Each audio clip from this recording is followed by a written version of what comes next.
Assalamualaikum warahmatullahi wabarakatuh. Bagaimana kabar kalian hari ini? Mudah-mudahan kita selalu dalam lindungan Allah Subhanahu wa taala. Amin. Baik anak-anak, di sini kita akan memulai dengan materi bab pertama, yaitu teks berita. Apa yang kalian ketahui tentang teks berita? Ya, teks berita terbagi menjadi dua, yaitu ada berita secara tertulis dan ada juga secara lisan. Yang secara lisan itu ditampilkan melalui televisi ataupun radio, sedangkan secara tertulis itu ada di dalam surat kabar ataupun majalah. Ya, di sini teks berita sendiri adalah teks yang melaporkan kejadian, peristiwa atau informasi mengenai sesuatu yang telah atau sedang terjadi. Penyampaian berita ini bisa dilakukan secara lisan dan sering kita dengar melalui televisi, yaitu seperti Fokus, Liputan 6 gitu.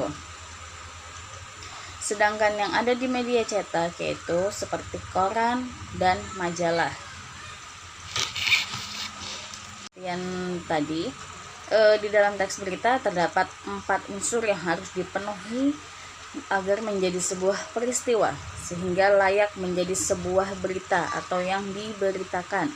Unsur-unsurnya yaitu meliputi apa yang diberitakan, siapa yang diberitakan, kapan peristiwa itu terjadi, di mana peristiwa itu terjadi, dan bagaimana peristiwa itu terjadi. Jadi berita ini harus meliputi 5W plus 1H. What, when, where, why, who, dan how. Di dalam pembuatan berita harus berdasarkan unsur-unsur yang fakta atau yang benar-benar terjadi, bukan yang berdasarkan khayalan dari kita manusia.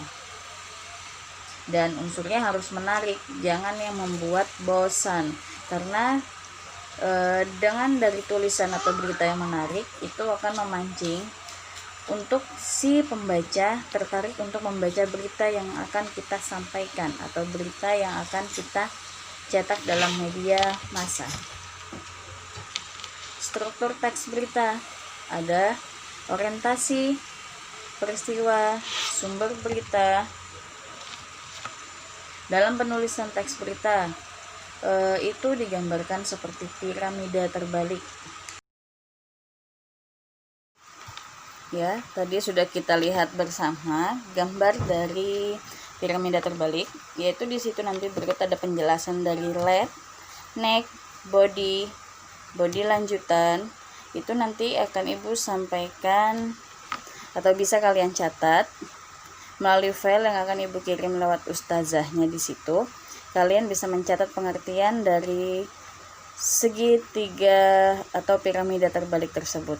Oke, sampai di sini pertemuan kita kali ini. Sebelumnya Ibu menyampaikan agar kita selalu dapat menjaga kesehatan dengan meminum vitamin. Ya, Ibu akhiri pelajaran hari ini. Wassalamualaikum warahmatullahi wabarakatuh.